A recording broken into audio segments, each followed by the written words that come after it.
Hello friends, நிறைய பேர் இப்போ நம்ம யோகா கிளாஸ்க்கு சேரணும் அப்படின்னு வரச்சேவே என்ன கேட்டுட்டு வராங்க, எனக்கு கொஞ்சம் நேரம் கூட கீழே உட்கார முடியல, தரையில் சமணம் போட்டுட்டு உட்காரணும், அது முடிய மாட்டேங்குது, கொஞ்சம் நேரம் உட்காண்டாலே முதுகு வலிக்கிறது, அதுக்கு யூஸ் ஆகிற மாதிரி எனக்கு கொஞ்சம் சொல்லிக் கொடுங்க அப்படின்னு தான் கேட்டுட்டு வரீங்க. ஸோ நம்ம கீழே தரையில் உட்காரணும், கொஞ்சம் நேரம் உட்காரணும் அப்படிங்கிறச்சே நமக்கு என்னெல்லாம் தேவை அப்படிங்கிறத பார்க்கணும். ஹிப்புக்கு உண்டான ஃப்ளெக்சிபிலிட்டி வேணும். ஹிப் ஓப்பனிங்னு சொல்லுவோம், நல்ல இடுப்பு ஃப்ரீயாக மூவ் பண்ணக்கூடிய தன்மை. ஸோ அது ரெண்டும் இருந்தால் தான் நமக்கு கொஞ்சம் நேரமாவது கீழே உட்கார முடியும். அதை தவிர முதுகு தண்டோட ஸ்ட்ரென்த் ரெண்டுமே முக்கியம். ஸோ இதில் மெயினாக நம்ம ஒர்க் பண்ண வேண்டியது hip opening movements, hip openers அப்படின்னு சொல்லக்கூடிய ஆசனங்கள்.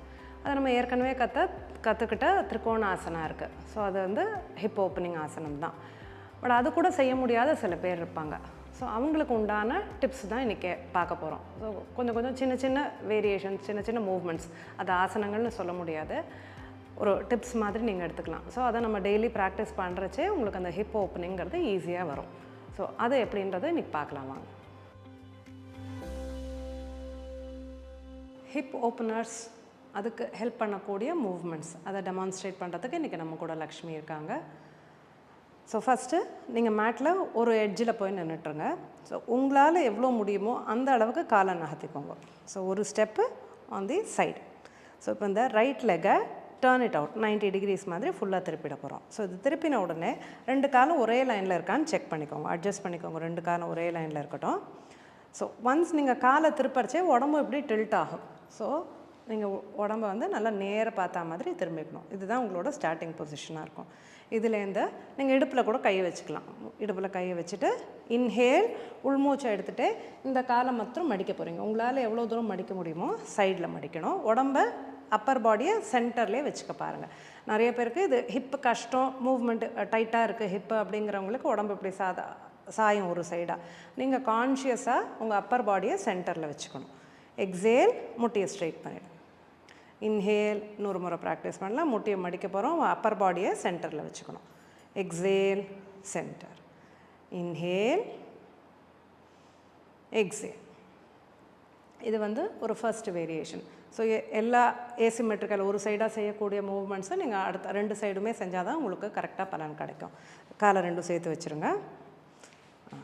நவ் இப்போ இந்த பக்கம் வந்துடலாம். லெஃப்ட் சைடு இது எப்படி செய்கிறதுன்னு பார்க்கலாம். ஸோ ரெண்டு முறை ஈக்குவல் நம்பர், நீங்கள் ரைட் சைடு எவ்வளோ செய்கிறீங்களோ அதே நம்பர் ஆஃப் டைம்ஸ் இன்னொரு சைடும் நீங்கள் ரிப்பீட் பண்ணிடணும். லெஃப்ட் காலை தள்ளுவீங்க, foot open out to one side, இடுப்பில் கையை வச்சுக்கலாம். இன்ஹேல், உள்மூச்சை எடுத்துகிட்டு காலை மெதுவாக மடிக்கணும். உடம்பு சென்டரில் வச்சுருக்கலாம், நேராக பார்க்கணும். எக்ஸேல், நீ ஸ்ட்ரெயிட். இன்ஹேல், முட்டியை மடிச்சுக்கோங்க. Exhale, down. இன்ஹேல். ஸோ இது ஃபியூ ரெப்படேஷன்ஸ்க்கு அப்புறமா இந்த பொசிஷனில் ஸ்டே பண்ணணும். ஒரு 5 கவுண்ட்ஸ் 10 கவுண்ட்ஸ் அந்த மாதிரி உங்கள் ஸ்டேவை மெதுவாக இன்க்ரீஸ் பண்ண போகிறோம். எக்ஸேல், ரிலாக்ஸ், காலை சேர்த்துன்றோம். ஸோ இது ஒரு ஃபஸ்ட்டு வேரியேஷன். உங்களுக்கு ஹிப் ஓப்பனிங் அப்படின்னு மூவ்மெண்ட்ஸ் பார்த்தோம்னா இது ஃபஸ்ட்டு. பட் இது கூட செய்ய முடியாதவங்க இருப்பாங்க. இந்த கம்ப்ளைண்ட் நிறைய வயசானவங்கள்ட்ட தான் இருக்குது. ஸோ அவங்களுக்கு காலை நகர்த்தி வைக்கிறதே கஷ்டமாக இருக்கும். ஸோ அப்போ எவ்வளோ அளவு நகர்த்த முடியுமோ அதில் வச்சு ஆரம்பிக்கலாம். இந்த மூவ்மெண்ட் சப்போர்ட்டடாக கூட பண்ணலாம். நீங்கள் இப்போ ஒரு செவுத்தில் கையை வச்சுட்டு கூட இந்த மூவ்மெண்ட்டை ட்ரை பண்ணலாம். ஸோ செவுத்தில் வச்சு எப்படி பண்ணுறதுன்னு பார்க்கலாம். வயசானவங்களுக்கு இப்போது காலை நகர்த்தி வச்சு எப்படி செய்கிறதுங்கிறத பார்க்க போகிறோம்.